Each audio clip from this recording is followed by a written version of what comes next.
Passaram 7 anos presas, já estavam já perto de serem enforcadas, e a Anistia Internacional bateu em cima. E aí eles soltaram, expulsaram-na do país, elas já estavam prestes a serem mortas. Mas elas anunciam o Evangelho, elas abandonaram a vida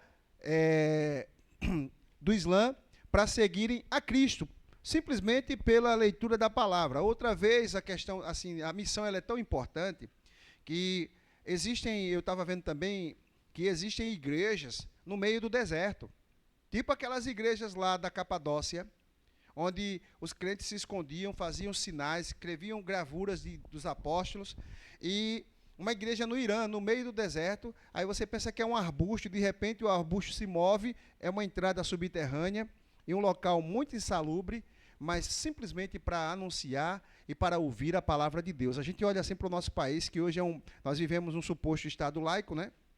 Ainda, não sabemos daqui para frente, mas a igreja lá é perseguida, a igreja lá ela é combatida. E como a lição ela fala justamente daqueles que se opõem ao Evangelho, existe alguém que se opõe ao Evangelho.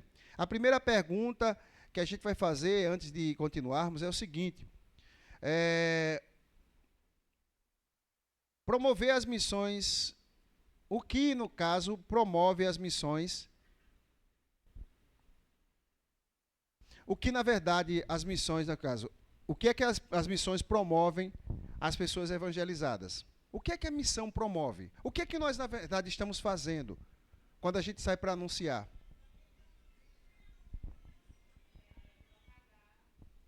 Propagar a palavra de Deus.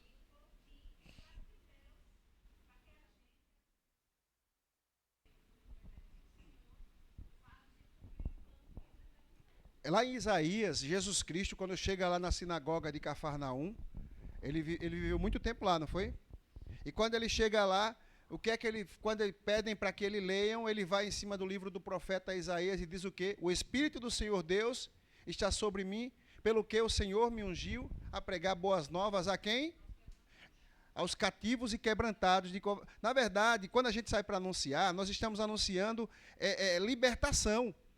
O Evangelho é a única fonte de libertação da alma do homem.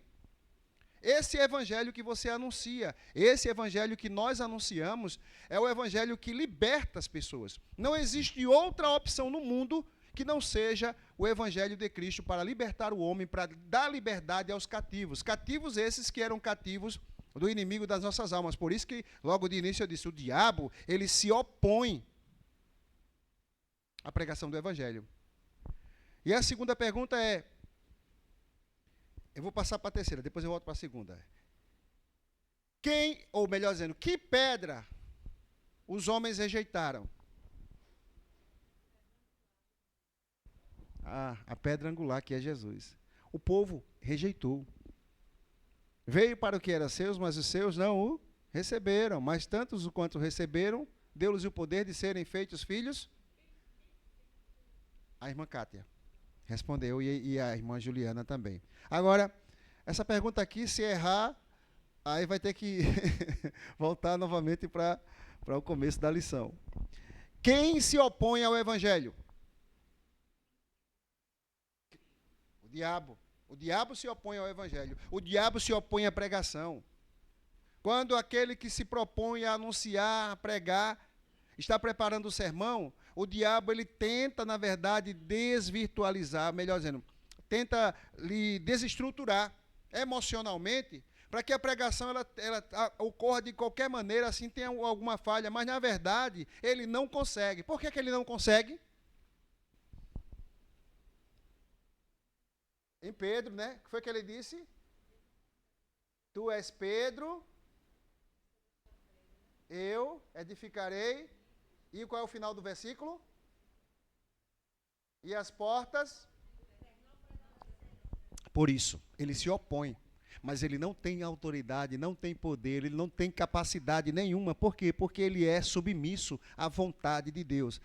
Vontade essa que a gente vê o seguinte, porque tem crente que acredita que o diabo ele tem muito poder e ele manda, desmanda, não, ele não manda nada. Ele não tem nada para oferecer. Ele tem a mentira. Ele é persuasivo em enganar. Porque quem é o dono do ouro e da prata? Então o diabo é pobre. Ele não tem nada a oferecer, a não ser a morte. Na verdade, o diabo, quando chega lá, o que é que ele... E as pessoas têm também um costume de dizer que o diabo vive no inferno. Mas não vive no inferno. Onde é que o diabo vive? De rodear, de circular. Ele vive nos principados e nas potestades. Ele não está no inferno, não, que ele não é burro. Ele está justamente onde as pessoas estão. Para quê? Porque pouco tempo lhe resta. Ele vai para o lago de fogo de enxofre que foi preparado exclusivamente para os anjos caídos. E tem pessoas que estão indo lá e, mergulhando. Tem pessoas até que dizem declarações que querem ir lá, para chegar lá fazer logo uma festa. É porque não tem noção do que é a ausência de Deus na eternidade. Não tem noção. Uma pessoa... Pode falar, irmão. Acha que é um lugar onde vai estar todos os que são como ele. Sim. Mas não sabe o sofrimento que o aguarda. Não sabe o sofrimento que o aguarda. Não entendem, não compreendem. Mas o anúncio do evangelho está sendo feito. Lembra lá, né, do rico? Morreu Lázaro. Quem foi que veio buscar Lázaro? Os anjos. Lá em Lucas, disse que morreu Lázaro e os anjos vieram buscá-lo. O que é que isso nos diz? Que no dia que nós fecharmos os nossos olhos, quem virá nos buscar? Os anjos do Senhor. Porque fomos comprados pelo sangue dele. Mas quanto àqueles que não receberam ao Senhor na sua vida, o que acontece? Eles serão apenas tombados à sepultura. Que foi o que aconteceu com aquele rico, que quando ele dialoga com o pai Abraão, e ele diz, não, pedindo para que Lázaro fosse, molhasse a pontinha do lenço e colocasse lá na língua dele, porque o tormento, o sofrimento era muito grande. Aí foi que ele disse, não, porque entre vós há um grande abismo. Quem está lá não pode vir para cá, e quem está aqui não pode ir para lá, porque entre vós há um grande abismo. Palavra que não pode ser quebrada. O diabo sabe que pouco tempo lhe resta. Ele não vai ficar lá no local fechado. Pelo contrário, ele vive de rodear a terra, fixando os olhos nos servos de Deus, procurando a quem tragar. A quarta pergunta, para que a gente continue a lição, eu queria saber, me dê aí alguns exemplos aí de como o diabo ele usa para se opor ao evangelho. O que é que o diabo usa para se opor ao evangelho? Quem pode me dizer? Mas só a mentira? Facilidade do mundo. Momentâneas e passageiras. Porque, se formos olhar assim, vamos olhar por essa ótica. A igreja, ela vive numa disputa desigual. Concordam comigo? Disputar com o mundo. Se você disser que a igreja está em meio a meio, não está, não. Aos nossos olhos. Porque também a gente tem que lembrar que está escrito, muitos são chamados. Sim. Poucos são os escolhidos. Mas a quem Deus deu a Cristo, a esses o quê? A esses os salvou e a esses os predestinou.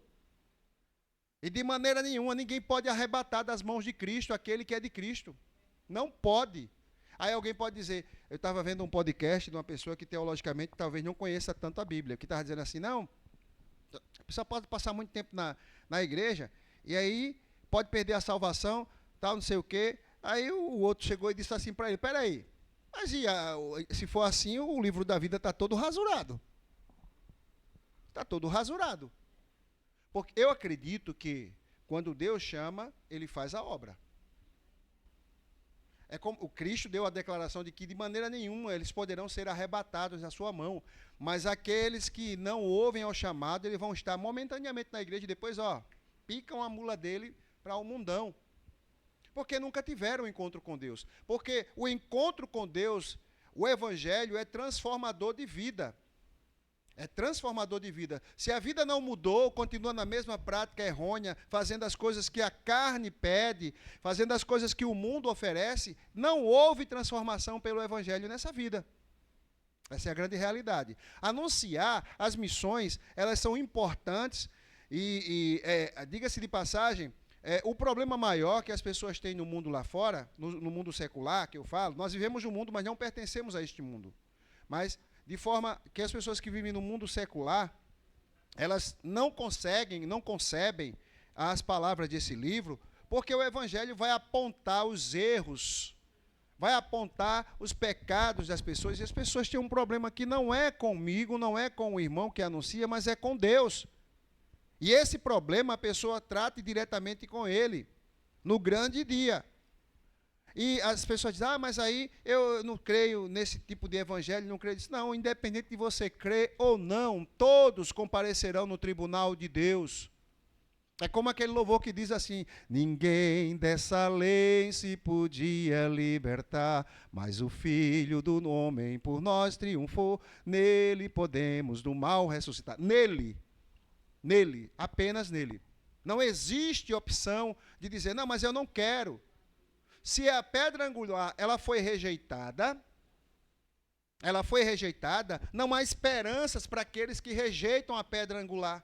Não existe esperança, não existe meio termo, não existe paz sem Cristo, porque Ele é o Pai da eternidade. O Pai da eternidade é Cristo. E a eternidade só vai acontecer nele. Sem Ele não vai acontecer a eternidade. Então, se eu não crer, já estou condenado, mas se eu crer, eu estou salvo. É o que diz a palavra de Deus. Mas aí eu vou continuar pecando, não vai... Vai continuar pecando até o último dia da sua vida, mas a Bíblia diz que se confessarmos os nossos pecados, para nos perdoar, e desses pecados não se lembrará mais. Agora é preciso fazer como está escrito lá, no livro de Provérbios, capítulo 28, né? Aqueles que deixaram seus abandonaram e deixam alcançar a misericórdia. Deixa eu só confirmar se é esse mesmo. Provérbios, deixa eu só confirmar, porque eu não gosto de dar a palavra errada. Provérbios, capítulo...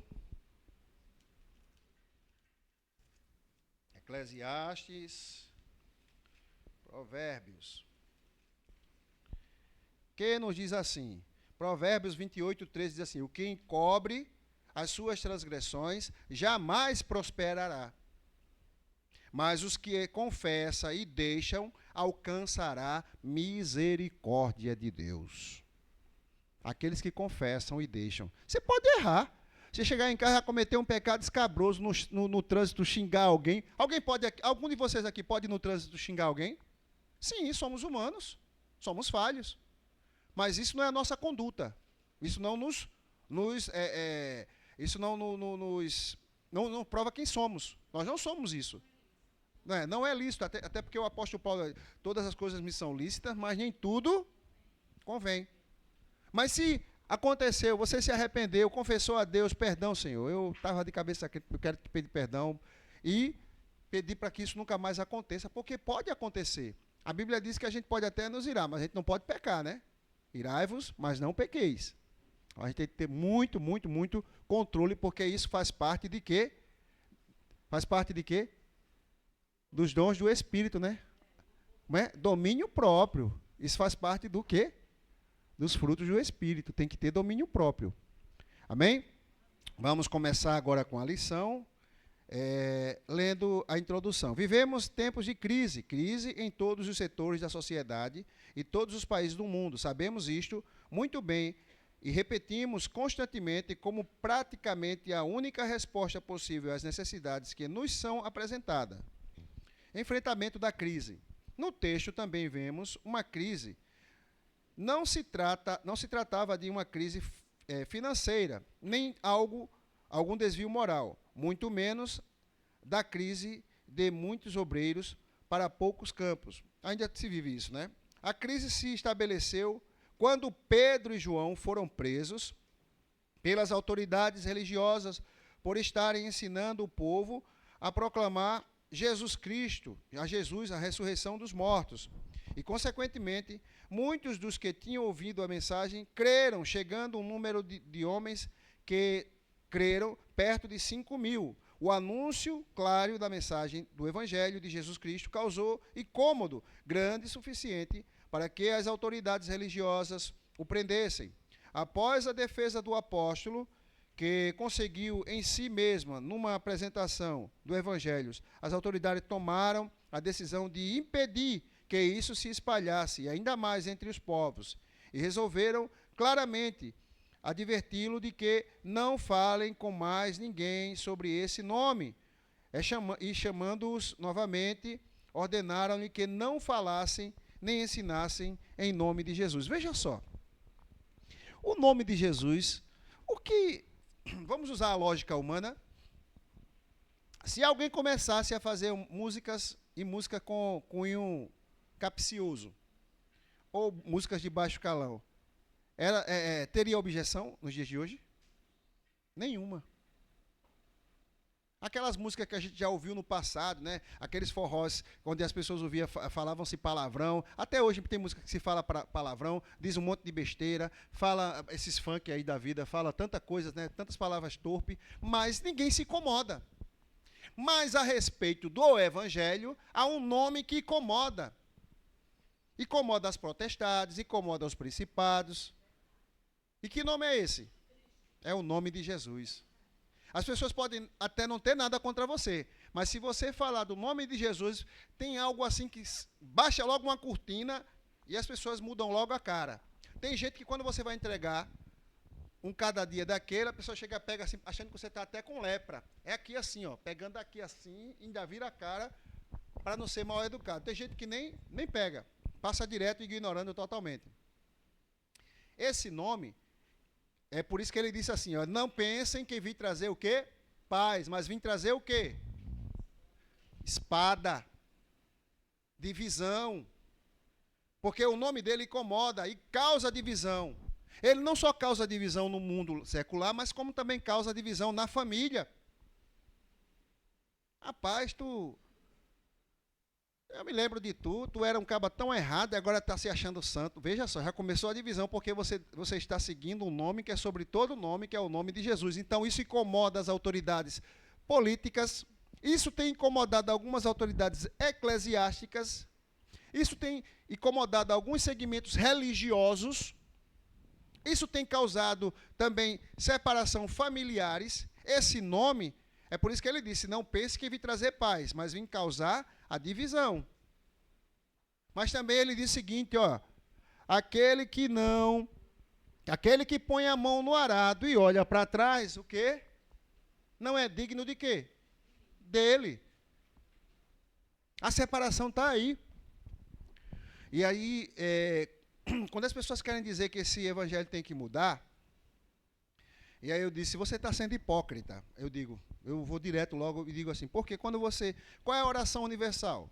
Pai Nosso, né? Pronto, começa Pai Nosso, que estás no céu, santificado seja o teu nome, venha a nós o teu reino, seja feita.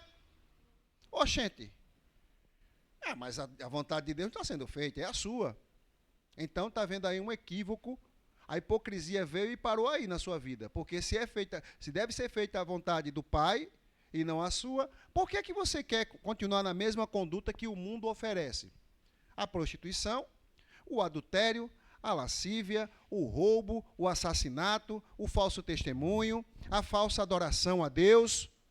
Lembre-se que a falsa adoração a Deus, ela causou cativeiro, sofrimento, ela causou separação, dor. As pessoas ficavam ali à margem do rio Tigre e choravam. O Salmo 137 fala que eles choravam, lembrando de Sião, né? Quando o Senhor nos trouxe do cativeiro em Babilônia, já estávamos como os que sonham, né? Voltando para Sião. Quando eles voltam para Sião, e quando volta, só volta poucos, não voltam todas as tribos, só volta a de Judá e alguns benjamitas, né? Não, são 4 tribos que voltam. Não me recordo bem aqui, mas são apenas 4, mas não todos, voltam poucos. Mas em peso, a tribo de Judá, ela retorna. Todos, não ficam nenhum da tribo de Judá no cativeiro. Quer dizer, na Síria, não fica ninguém.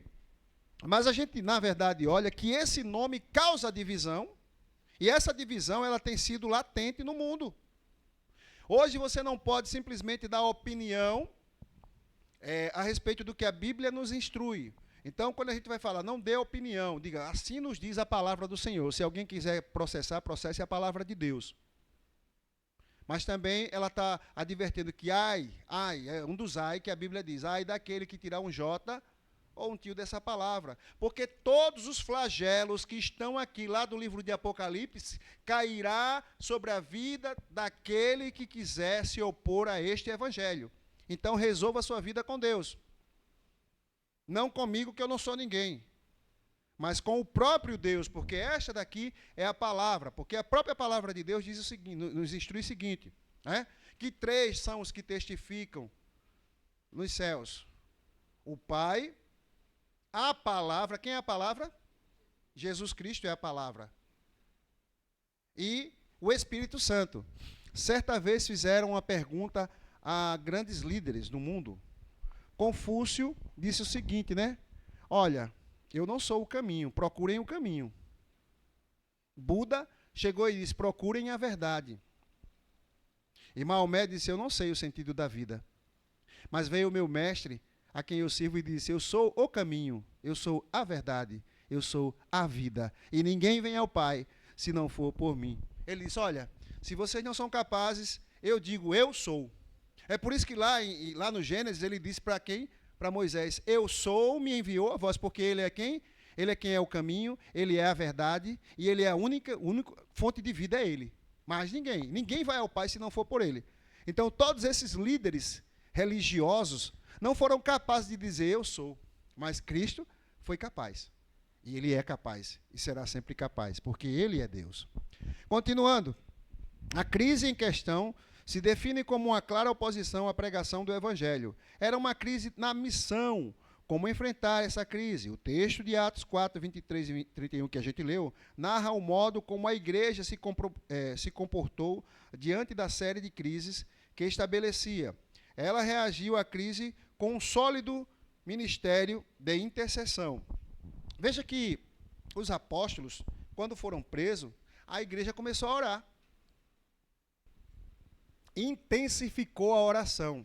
Com Pedro e João, que foram presos, né? E naquela ocasião que Pedro foi preso sozinho, e aí orou-se, a prisão abalou-se, né? O anjo... Não, a prisão abalou foi com Paulo. Aí o anjo levanta, bota todos num sono profundo e acorda Pedro, e Pedro vem e sai pelo meio, e ninguém vê Pedro. Aí Pedro chega na porta, e alguém vai e diz, é Pedro que está na porta. Aí todos correm e abrem a porta na casa, se eu não me engano, é de Dorcas. E aí Pedro entra, e aí a igreja fica maravilhada porque Deus ouviu as orações. E quando a gente olha também para um missionário que não mediu esforços, que eu posso até perguntar, quem foi o missionário que levou 5 quarentenas de açoite menos um? Quem foi o missionário que mais escreveu no Novo Testamento e que levou 5 quarentenas de açoite menos um, ou seja, 39, 5 vezes 39 chibatadas nas costas? O apóstolo Paulo. Esse homem, ele quando certamente ele chega diante de Nero, e a gente vê isso naquele filme, o apóstolo Paulo, aí vê lá o prefeito da cidade, da prisão Mamertine, mas na verdade foi diante de Nero. Nero tinha uma filha doente. E o que acontece? Ele chama Paulo e disse, olha, se você curar minha filha, eu acredito nesse teu Cristo. Ele disse, não depende de mim. Mas como você prega com tanta autoridade, mas não pode invocar esse poder para curar? Porque não depende de mim. Depende da vontade soberana de Deus. E aí, ele condena ele à morte por decapitação. Mas antes disso, a gente vê que, por isso que eu digo assim, por mais que a gente diga assim, pode acontecer isso, a igreja pode, o irmão pode andar por ali, é meio perigoso. Não, nada disso vai acontecer sem que essa não seja a vontade de Deus. Primeiro porque, quando Paulo vai para Pisídia, no caminho da Pisídia era cheio de ladrão. Não roubaram Paulo. Paulo foi apedrejado até a morte, cacete para 10 ele levou sozinho, mas ele foi. Aí quando ele chega, a gente viu no texto lido pelo pastor no culto passado, na mensagem de domingo, nas duas mensagens, lembra que o pessoal adverte, não, não vai não, Paulo, tem misericórdia de ti. Ele disse, não, mas não sou eu. Eu quis ir para a direita, mas o Espírito me disse para ir para... Eu quis ir para a esquerda, mas o Espírito me impeliu a ir para a direita. Não sou eu. Não sou eu, mas quem vivo. Mas Cristo vive em mim. E aí as pessoas choraram, se despediram. Quando ele vai viajar, ele já ia voltar dali onde ele estava, ele ia voltar para Jerusalém, mas aí no meio do caminho, ele doente, ele tem um sonho. Ele vê um varão macedônio, né? Que dizia o que para ele?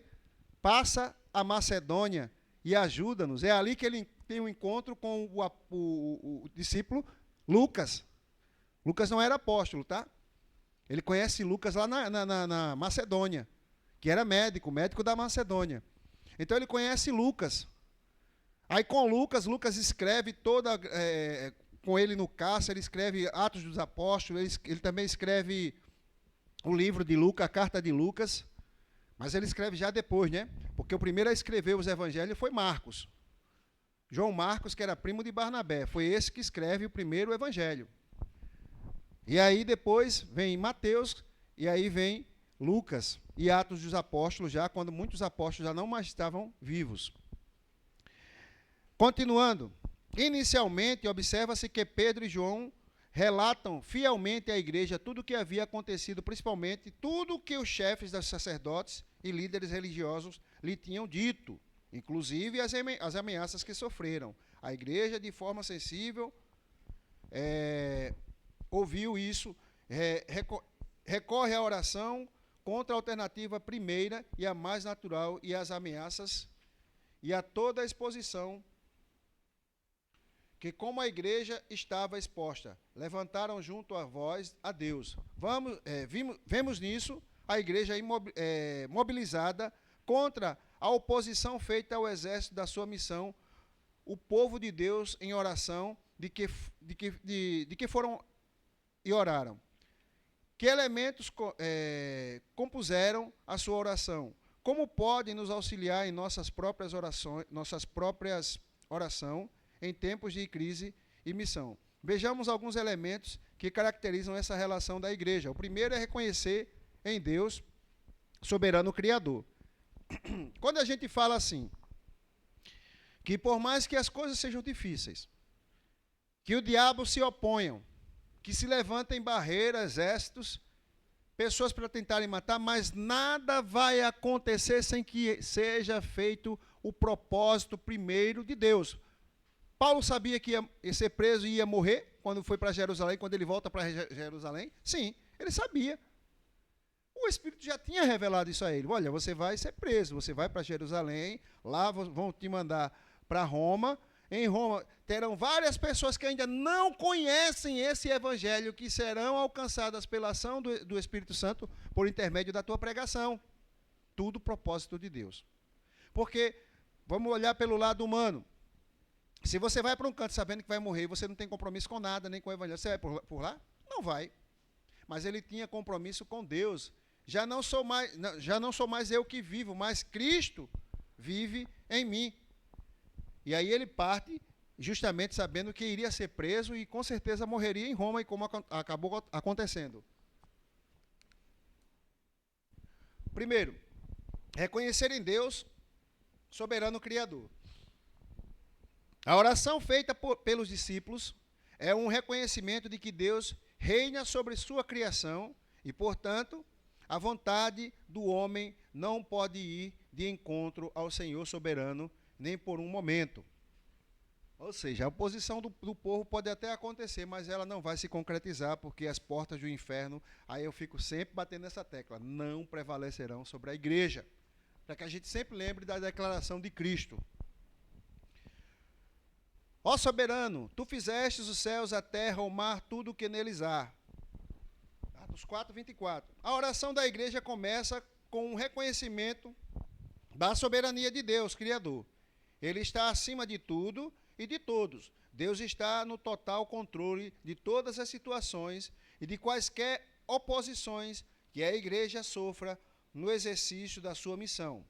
Em nosso ministério missionário, missionário de oração, não temos outro ponto de partida do que reconhecer que o nosso Deus soberano está efetivamente, aliás, reinando sobre o céu e terra. Essa é, sem dúvida, a base para todo o nosso empenho em oração. Segundo, reconhecer a existência da oposição à missão. Lembrando primeiro que quando a gente tem esse propósito de vir para a igreja, o inimigo já vem ficando ao nosso redor. Mas existe um louvor que nos fortalece, dizendo que quando eu cheguei aqui, o meu Senhor já estava. E onde é que ele estava? Ele estava ao meu redor? Não, ele está dentro de mim. Quem é que está dentro de nós? O Espírito Santo de Deus, que não nos abandona, que está sempre conosco. É como se o diabo olhasse e dissesse, ali eu não posso mexer. Não é? Eu não sei se eu falei aqui, eu vi um pastor, hoje ele é pastor, mas antes ele era pai de chiqueiro. Né? Ele andava fazendo coisas erradas. E aí, ele disse que, no podcast, ele falou que foi fazer um trabalho e tinha que pegar ossadas humanas. E como ele foi pegar essas ossadas humanas, foi para o cemitério. Quando chegar lá, aí começam a cavar, levar até um bode para matar, tirar o sangue do bode, fazer todo aquele rito que eles fazem. Chegando lá, quando eles foram tocar para cavar o túmulo, viu aquele clarão forte e aí o cacete baixou nas costas de tudinho, não ficou um, correu todo mundo. Ele disse que foi um clarão que ficaram cegos. Ninguém enxergava nada, por um bom tempo. Aí saíram correndo, tropeçando, caindo por cima de catatumba e correram e conseguiram lá na frente, foi que conseguiu voltar a visão e eles, perna para quem te quer de dentro do cemitério. Aí ele ligou para a vozinha dele, que também era do mesmo ramo dele, e que foi que introduziu ele nisso aí. Então ele disse o seguinte, minha avó, aconteceu isso, meu filho, isso aconteceu comigo também lá no passado. Como assim? Na minha época que aconteceu isso, nós estávamos preparando tudo certinho. Mas quando chegamos lá, que fomos cavar, aí aconteceu que veio aquele clarão, ficou todo mundo cego, e depois que a gente procurou saber, ali naquele túmulo estava enterrado um pastor batista. até os restos, os restos mortais, Deus guarda. Por quê? Porque está escrito que aquele que é de Cristo, o maligno não toca. Não toca. Era um pastor batista que estava ali enterrado. Provavelmente você estava abrindo a cova de um crente. E com esse povo a gente não mexe, porque esse povo é muito protegido. E se mexer, a coisa complica para o nosso lado. Aí ele pegou e entendeu. Aí com o tempo ele ouviu, a história desse camarada é tão interessante que ele pagou para uma igreja sair dali perto, porque ele não estava conseguindo fazer trabalho mais nenhum. Aí, quanto é que vocês querem para sair daqui? A igreja estava temporariamente no local e disse, olha, nós estamos precisando só construir o telhado, fazendo... Quanto dá tudo isso? Dá uns 80 mil. Dá tudo isso? Pronto, eu vou lhe dar mais, vou lhe dar 100 mil para vocês ir embora. Vocês vão embora quando? Me dê uma semana que a gente sai. E depois de uma semana eles saíram. Foram lá para o outro lado da rua, quando estava sendo construída a igreja. O local que esses camaradas ficavam era de um lado, aí eles foram lá para outra rua. Do mesmo jeito, não desce nada. Que a oração, a intensificação de oração, Deus não divide a glória dele com ninguém. Aí ele foi lá na porta para brigar para aquela coisa, ouviu a pregação do evangelho, entrou. Quando entrou, ele viu o clarão, dobrou os joelhos e ali mesmo ele disse, é aqui que eu vou ficar. E hoje ele é pastor. Você vê, né? O diabo ele se opõe à pregação. O diabo ele se opõe à igreja anunciar o evangelho. Mas as portas do inferno nunca, jamais prevalecerão sobre a igreja. Continuando. 2. Reconhecer a existência de Deus, reconhecer a existência da oposição à missão. Em sua oração, a igreja reconhece que todo tipo de oposição já foi previamente anunciada por Deus, inclusive a oposição dos homens a Jesus Cristo, levando a cruz conforme a criação feita nos Salmos. Jesus, na verdade, quando a gente olha para isso aqui, mais embaixo, a gente vai ver que as pessoas... Deixa eu só ler, porque depois a gente faz o comentário. no Novo Testamento ensina-nos os cristãos que devem esperar passar por perseguições. Aí você vê lá em João 15, 20, 1 Pedro, você vai ver nesses versículos que estão anunciados aí, essas oposições à igreja. Assim como o mestre encontrou oposição, seus discípulos também encontraram. O próprio Jesus, que sofreu mais rude oposição e morte, nos advertiu que não estaríamos livres de situações semelhantes. Em em João 15, 18, 27, ele deixa muito claro que todo o ódio que o mundo lhe dedica e a seus discípulos culmina em uma ação concreta do Espírito Santo que resulta no testemunho de Cristo. Veja só, Jesus Cristo morre na cruz por oposição dos reis da época, mas não por oposição ao diabo. Tirem logo isso da cabeça de vocês, achando que o diabo queria que Jesus morresse, porque era a última coisa que ele queria. Sabe por quê? O que é que os irmãos acham? Por que é que o diabo não queria que Jesus morresse? Porque se ele não morresse, nós não seríamos redimidos. Então, o diabo ele não se opôs, ele se opôs, na verdade, que Jesus não morresse. Porque morrendo, Jesus nos traz a vida. Então tem gente que diz assim, mataram Jesus, e se ele viesse hoje, matariam ele do mesmo jeito. De maneira nenhuma. Ele veio como Salvador, ele agora virá como juiz para aqueles que não o receberam. E virá como quem? Como advogado fiel para aqueles que o receberam. É diferente. Ele agora não virá só, não. Ele virá com o quê? Com as legiões de anjos. Miríades e miríades de anjos virão com ele.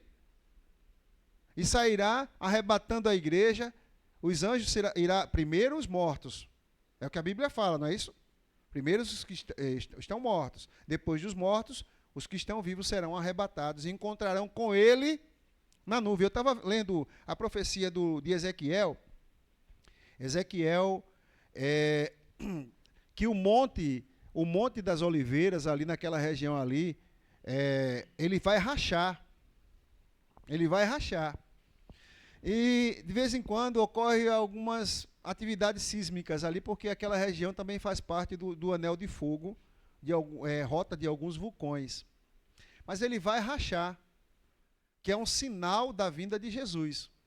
Outros sinais já estão acontecendo, como o do rio Eufrates, que está secando. Tem uma profecia do rio Eufrates, não é? Ele secará, não é isso? Mas quando ele secar de vez, aí Cristo voltará. É o que está escrito, não sou eu, é o livro de Daniel. Aí você lê também no livro de de Zacarias, que é o que volta do cativeiro. O livro de Zacarias, você vai ver essa profecia que eu não acredito que vai demorar muito não, viu? Eu espero que venha logo, eu quero que esteja em vida ainda quando Jesus Cristo voltar. Se não acontecer, mas mesmo assim quero me encontrar com Jesus lá no alto. Sendo assim, continuando, né? Sendo assim, não podemos esperar que a missão seja cumprida num ambiente constantemente favorável e de plena aceitação. Ao contrário, semelhante ao próprio Cristo, em sua missão, a igreja sempre testemunhará o evangelho em meio a lutas e oposição dos homens. 3. Reconhecer que o Senhor, soberano Criador, realiza a sua vontade eterna.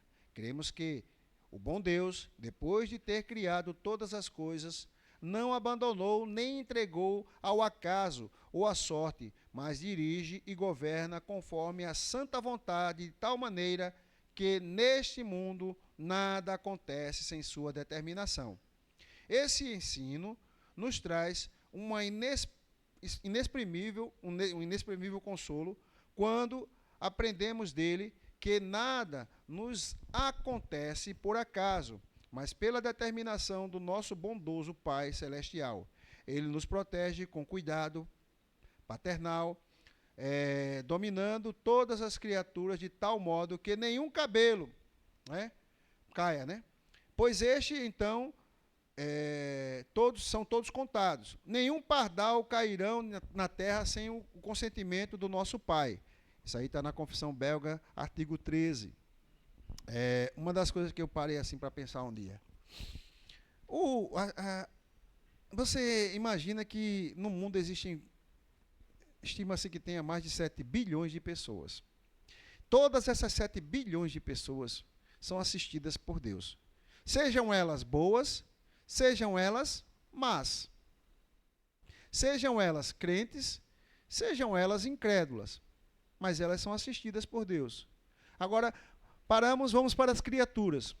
Existem todo tipo de espécie de animais, que também são assistidas pelo próprio Deus, não é?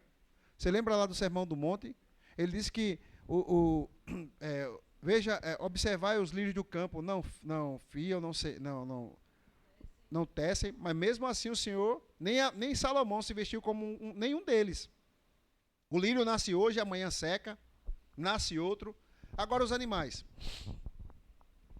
Os animais não guardam em celeiro, né? Os pássaros não guardam em celeiro, mas todo dia Deus alimenta, não alimenta? Pode estar o inverno que for, mas Deus faz com que eles vão achar comida aonde você acha, nos lugares mais difíceis, eles vão achar comida. Sejam os animais terrestres, os que voam, os aquáticos, mas eles sempre vão estar alimentados porque Deus assiste. Os insetos do mesmo jeito.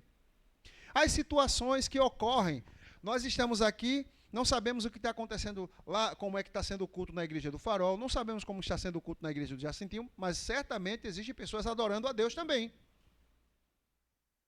Então são coisas que Deus assiste. Aí eu parei para pensar, meu irmão, Deus ele é muito ocupado. Ele é muito ocupado. Porque ele analisa e vê tudo. Ele sabe de tudo. Mas existe uma coisa que mantém tudo no equilíbrio e na vontade dele: a palavra. Faça-se, aconteça-se, assim seja, crie-se, mantenha-se dessa forma. Eu acredito dessa maneira, que Deus, ele criou, como está escrito lá em Isaías, que Deus criou os céus, criou o universo, e aos seus exércitos ele deu o quê? As suas ordens. Existem ordens que não podem ser quebradas. Ordem atômica, ordem da química, ordem da matemática, tudo não pode ser quebrada. Por quê? Porque são leis eternas, já estabelecidas por ele, juridicamente perfeitas, e que não podem ser contestadas porque foi criada pelo Deus que é, o Deus que é atemporal, o Deus que é espiritual e o Deus que não é material. Ele não é material, ele é espiritual. Ele não está limitado a tempo nem a espaço, porque ele criou. Ele é o Criador. Continuando. Deus não permite simplesmente que uma conspiração se arme contra a missão. Ele utiliza claramente todo tipo de oposição e crise para que sua vontade eterna seja plenamente realizada na história humana. Isso aponta para a sua ação soberana e concreta na vida desse mundo, utilizando nesse sentido todos os veículos humanos, econômicos, políticos, religiosos, sociais e etc. Os versos 27 e 28 não dizem que Herodes e Pilatos, gentios e judeus, se uniram para matar Cristo, tomando Deus de surpresa, embora a responsabilidade de toda a ação humana tenha recaído sobre os próprios homens e tenham sido fruto do seu próprio pecado. Eles acabaram fazendo o que o seu poder e tua vontade havia decidido de antemão que acontecesse. 4. Pedir que Deus nos capacite para a missão. Agora, Senhor, considera as ameaças deles e capacita os teus servos para anunciarem a tua palavra corajosamente. Como consequência direta de reconhecerem Deus como o soberano Criador, que utiliza toda a oposição ao Evangelho para que a sua vontade seja plenamente realizada, os discípulos podem, em oração, que Deus, considerando a realidade e a gravidade das ameaças e a oposição, capacite seus servos, obviamente uma referência à igreja toda, e não apenas a Pedro e João. É muito pertinente que o pedido deles não tenha sido que Deus os livrasse das ameaças que sofriam e as suas consequências, mas no sentido de que serem capacitados a pregarem com maior coragem a mensagem do Evangelho. Queriam que Deus abençoasse o mundo por meio da proclamação da palavra naquele momento de crise. Essa oração da comunidade cristã primitiva ilustra a maneira na qual a igreja deve ser capacitada e encorajada pela soberania de Deus. Ao enfrentar ameaças físicas, a igreja primitiva afirmou o controle de Deus sobre a situação. E, encorajados por isso, pediram intrepidez para anunciar o Evangelho. Ao pedir que Deus os capacitasse para proclamar a palavra, os discípulos também pedem que Deus sinalize essa proclamação, curando e realizando sinais e maravilhas. O que os discípulos, de fato, estão pedindo é que o exercício da missão seja unilateral, proclamação sem ação ou ação sem proclamação. Hoje nós podemos fazer isso, meus irmãos? O que é que os irmãos acham? O que é que os irmãos acham dessa afirmação aí? Somos capazes de fazer o que os apóstolos fizeram? Somos sim. Mas no que depende?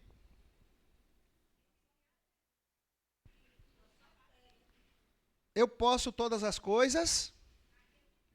Sem ele, eu não tenho poder nenhum. Lembra do que Paulo disse diante de Nero? Não depende de mim.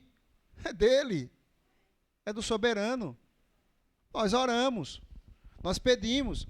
Eu digo por quê? Por volta de 98, por aí, 96, 98, foi 98? Não, foi mais. 2000 e alguma coisa. Eu já dava aula. 2001, 2002, por aí. Tinha uma irmã, a irmã Vera. A irmã Vera chegou lá na igreja do Jacintinho de uma forma que você não viu o semblante da mulher. Cheia de demônios. Nunca vi uma coisa daquela, não. Foi surreal. E eu olhei assim, eu cheguei a me arrepiei. Norma, o que é isso? Eu disse, ela está possessa. E o marido veio aqui junto com...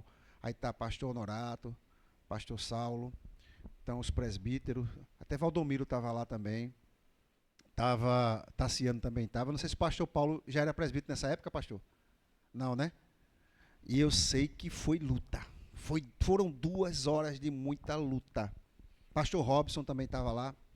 E nisso ela estava com um saiotão, foi querer tirar a roupa para ficar nua. Aí o pastor Robson segurou as mãos dela assim e disse, diabo, a gente não veio aqui para isso. A gente veio aqui em nome do Senhor Jesus expulsá-lo dessa vida, para que ela tenha libertação. Aí o Afrânio começou a louvar, aí a mulher começou a se acuar no canto da parede, e aí foi descendo, aí intensificaram a oração. Eu sei que eles saíram de lá, a roupa estava grudada no corpo, de tanto suor. Mas, em nome de Jesus, o diabo foi expulso, e aquela vida foi retomada. Hoje, ela e o marido, elas servem a Cristo. O filho dela passou por uma situação, e veja como é que Deus faz as coisas. O marido dela não acreditava em Deus, mesmo diante disso.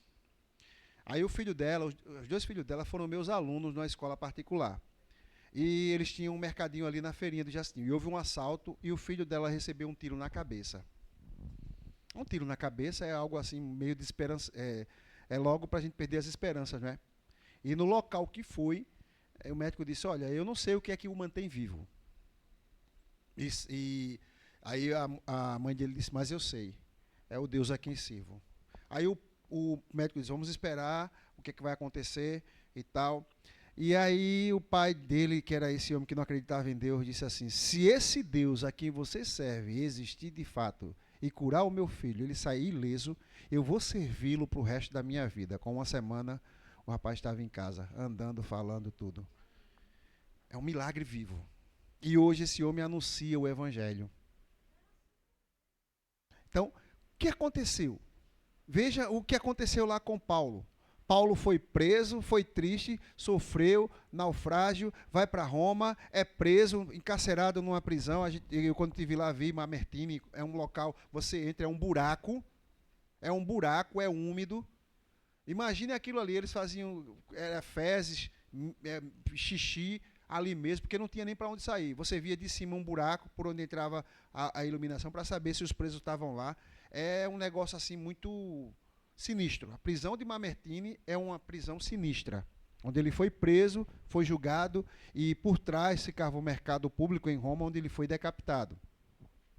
Mas ele foi anunciador do evangelho para muita gente que não conhecia. Vocês imaginem, naquela época, Roma tinha mais de 1 milhão de pessoas. Quantas pessoas não ouviram o evangelho por intermédio da pregação? E diz que a casa onde ele ficava vivia lotada de pessoas para ouvirem o evangelho. Quantas pessoas não ouviram e quantas pessoas não foram salvas pelo Espírito Santo pela pregação do evangelho? E nessa situação desse homem, dessa irmã Vera e do marido dela, eles tinham um filho para morrer ali.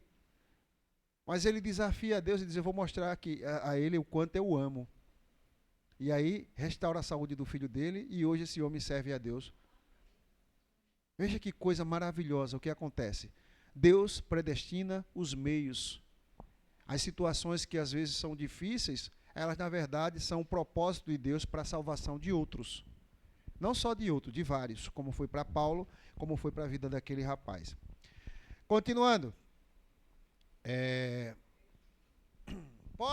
Pedem que Deus os capacite para que o exercício de sua missão integral,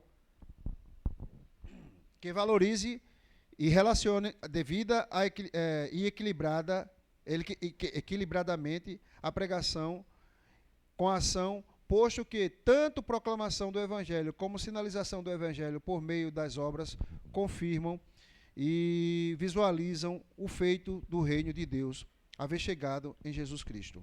O texto inclui dizer que essa experiência de oração se tornou em uma manifestação do próprio poder do Espírito Santo, em crentes que viviam inteiramente submetidos à vontade de Deus, que renovam em suas vidas o compromisso e a ação efetiva de anunciarem corajosamente a palavra de Deus. Lembra lá do Pai Nosso? Seja feita.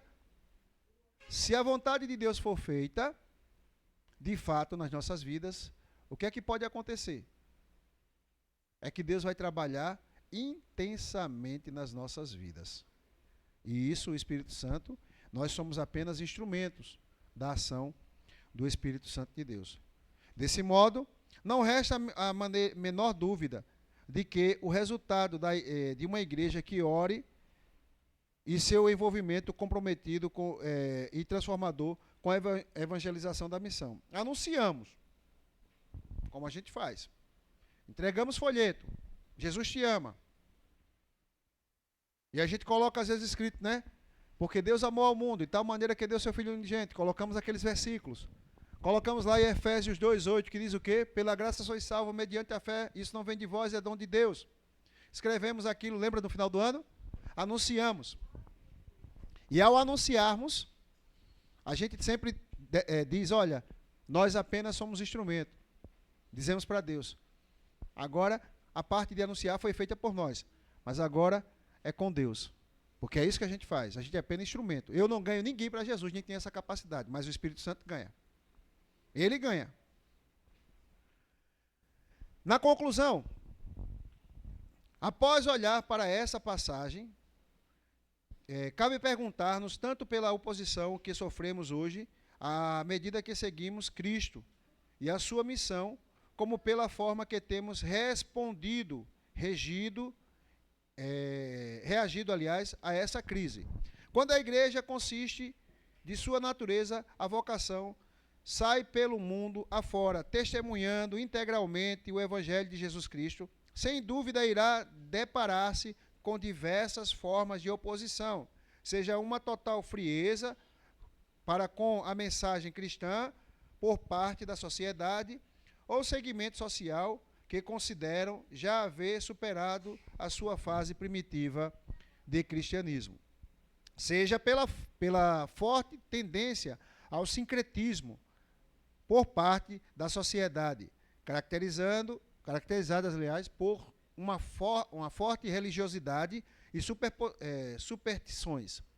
Outras vezes, ainda hoje, a oposição e a missão acontece até mesmo por meio de prisões, deportações e mortes. Eu lembro daquele pastor, esqueci até o nome do pastor, que era da África, que o pessoal marcaram a execução dele várias vezes. Tadesca. Aí, amanhã ele vai ser eletrocutado. Aí ele dizia, se eu vou ser eletrocutado e vou morrer amanhã, eu vou passar a noite todinha orando a Deus. Aí ele de joelho, a noite todinha, quando era 9 da manhã, vai executar 9 da manhã. Aí ia lá, quando chegava lá, nada de energia. Eita, estourou o transformador, a rede caiu. Olha, não tem jeito, bota ele na prisão de novo. Amanhã o irmão Tadesca vai ser de 7 da manhã, ele vai ser executado na cadeira elétrica. Ele disse, se eu vou morrer amanhã, vou continuar orando ao meu Deus. E aí a noite todinha, ele orando. E aí quando foi de manhã, pegaram de novo, aí, rapaz, não tem jeito de matar esse homem não. Ó, faz o seguinte, pare de estar pregando o evangelho, a gente vai soltar você, mas pare de pregar o evangelho. Aí um dia alguém chegou e disse assim, pastor, a gente está orando pelo senhor. Eu disse, vocês estão orando por mim? Não, eu continuo pedindo que a igreja continue orando por mim, mas eu vou continuar orando por muitas pessoas. Não orem por mim, orem pelas pessoas que precisam ser alcançadas pelo evangelho, porque eu já fui. Eu morrendo hoje, eu vou me encontrar com Cristo. É o que ele dizia. Continuando. Outras vezes, ainda hoje, a oposição à missão acontece até mesmo por meio de prisões, deportações e mortes. Entretanto, na grande maioria das vezes, temos de enfrentar oposições que dão na forma do descanso, da incredulidade, da corrupção, do orgulho. Em outras tantas, e é preciso suportar as pressões e oportunismo, e da má-fé, das intrigas, dos escândalos. Mas, como vimos, a palavra de Deus é clara ao nos mostrar o caminho de um sólido, resistente, misterioso e intercessão como o primeiro passo que devemos dar em tempos de crise para a missão. Portanto, levantemos junto a voz a Deus, constante e persistentemente, para que, em qualquer situação, ambiente e oposição, continuemos a proclamar corajosamente a palavra de Deus por todo o mundo. Perguntas para a reflexão.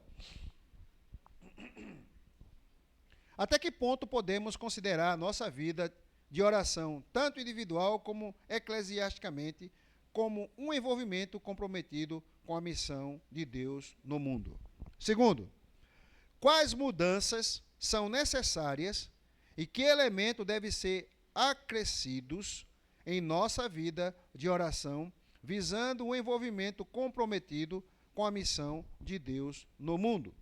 Terceiro, quais transformações ocorrem em nossa vida quando oramos pela missão em tempos de crise? São perguntas retóricas, as quais nós respondemos ao próprio Deus. Amém?